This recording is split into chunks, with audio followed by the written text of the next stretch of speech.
નમસ્કાર, સંદેશ ન્યૂઝ જોઈ રહ્યા છો આપ. તમારી સાથે સત્યની સાથે અને તમામ ન્યૂઝ અપડેટ સાથે હું ઝંખના દવે. સૌથી પહેલા મહત્વના સમાચાર પર નજર કરીએ. પેટા ચૂંટણીને લઈ સૌથી મોટો નિર્ણય જે કરવામાં આવ્યો છે તેને લઈને સૌથી મોટા સમાચાર સામે આવી રહ્યા છે. કડી અને વિસાવદરની પેટા ચૂંટણીની જાહેરાત કરવામાં આવી છે. તેને લઈને તેની તારીખ નક્કી કરી દેવામાં આવી છે. 19 જૂને મતદાન યોજવામાં આવશે. આ મતદાન એટલા માટે ખાસ કરીને યોજવામાં આવી રહ્યું છે, જેને લઈને આ મહત્વનો નિર્ણય કરવામાં આવ્યો છે અને આજે મતદાન યોજાશે. ત્યારબાદ 23 જૂને મતગણતરી હાથ ધરવામાં આવશે, જેને લઈ આ મહત્વનો નિર્ણય કરાયો છે. 26 મેથી ફોર્મ ભરવાની શરૂઆત થઈ જશે.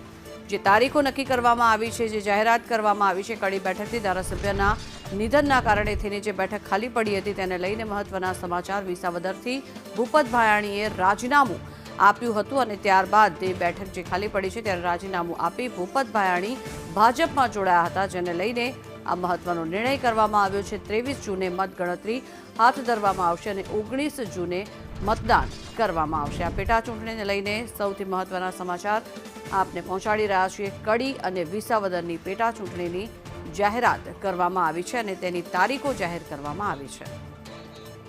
વધુ માહિતી મેળવીએ. સંવાદદાતા હિરેન રાવલ જોડાયા છે. હિરેન, પેટા ગણતરીને લઈને તારીખ નક્કી કરવામાં આવી છે, તેની જાહેરાત કરવામાં આવી છે, શું વિગત?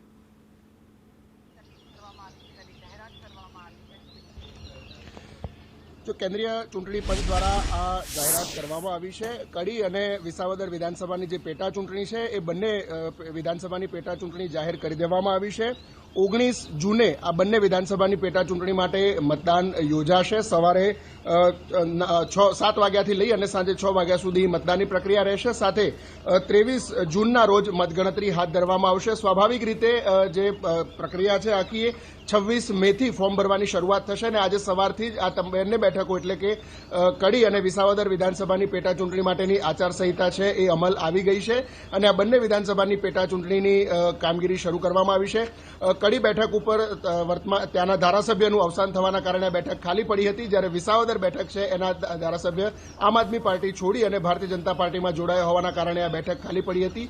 આ બંને બેઠકમાં 6 મહિના જેટલો સમય પૂરો થયો હોવાના કારણે કેન્દ્રીય ચૂંટણી પંચે આ બંને બેઠકો માટેની પેટા ચૂંટણી જાહેર કરી છે.